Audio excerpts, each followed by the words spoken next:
Assalamualaikum warahmatullahi wabarakatuh. Shalom, Om Swastiastu, Namo Buddhaya, salam kebajikan. Perkenalkan, kami dari kelompok 5 Literasi Digital kelas Bisnis Digital 2022B. Kelompok 5 akan menampilkan video pembelajaran mengenai jurusan manajemen. Sebelum masuk ke materi, izinkan kami untuk memperkenalkan anggota dari kelompok 5.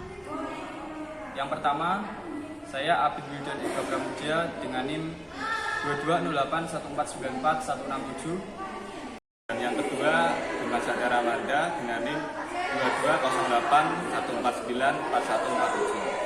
22081494 Yang ketiga, yaitu Ilham Budi Arianto dengan NIM 22081494 Ini saya akan menjelaskan materi pertama, yaitu adalah pengertian dari manajemen. Manajemen yaitu adalah proses dari sebuah perencanaan, pengaturan, pengelolaan sumber daya manusia hingga pengendalian untuk mencapai sebuah tujuan. Dan yang selanjutnya yaitu adalah perkembangan teori manajemen. Yang pertama yaitu adalah teori manajemen ilmiah. Salah satu tokoh teori manajemen ilmiah adalah Frederick Winslow Taylor.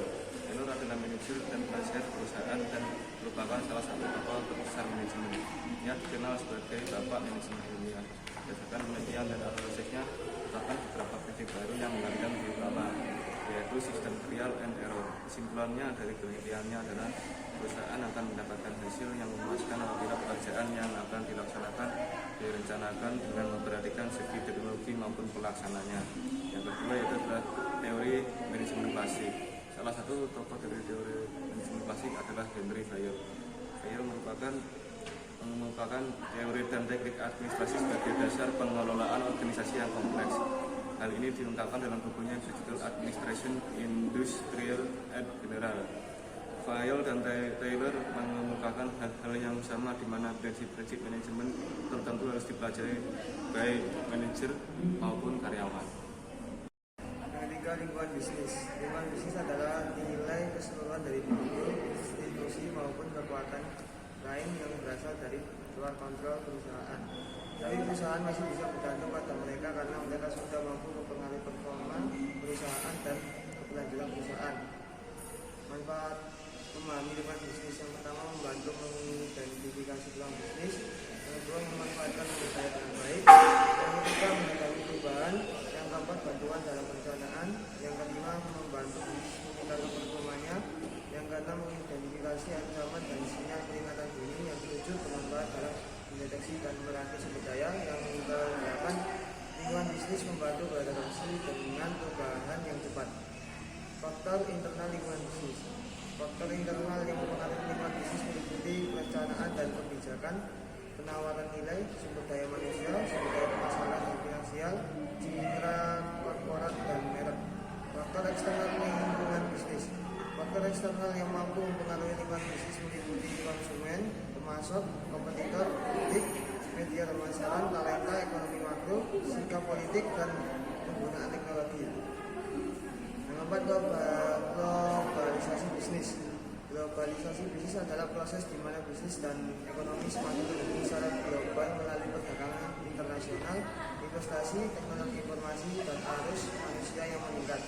Globalisasi bisnis juga dapat membawa manfaat dalam hal inovasi dan pengembangan produk serta meningkatkan kualitas hidup dan penghasilan di negara-negara yang miskin.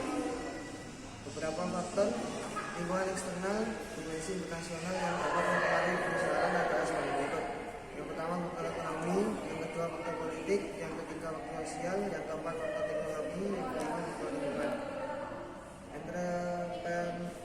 Entrepreneurship atau kewirausahaan adalah kemampuan seseorang untuk mengidentifikasi peluang bisnis, mengembangkan ide, dan menciptakan nilai dengan mengorganisir sumber daya yang tersedia, termasuk manusia, modal, dan teknologi.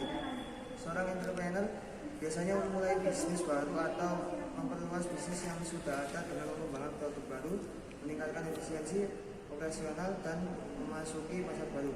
Berikut adalah beberapa pentingnya entrepreneurship. Yang pertama, menciptakan lapangan kerja. Yang kedua, inovasi. Yang ketiga, mendorong pertumbuhan ekonomi. Yang keempat, mengurangi kemiskinan. Yang kelima, mempercepat pembangunan. Yang keenam, mengatasi masalah sosial. Selanjutnya adalah perencanaan. Perencanaan merupakan penyusunan strategi dan target dalam mencapai tujuan yang telah ditentukan. Definisi perencanaan menurut ahli salah satunya yaitu menurut A. Allen, perencanaan adalah penentuan serangkaian tindakan untuk mencapai hasil yang diharapkan. Perencanaan sebagai fungsi primer manajemen terdiri dari 3. Yang pertama, organizing, leading, dan controlling. Unsur-unsur perencanaan.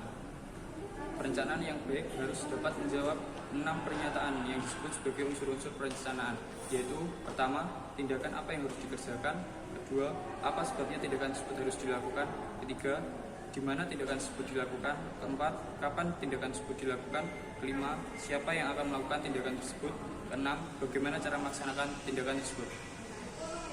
Selanjutnya yaitu fungsi perencanaan.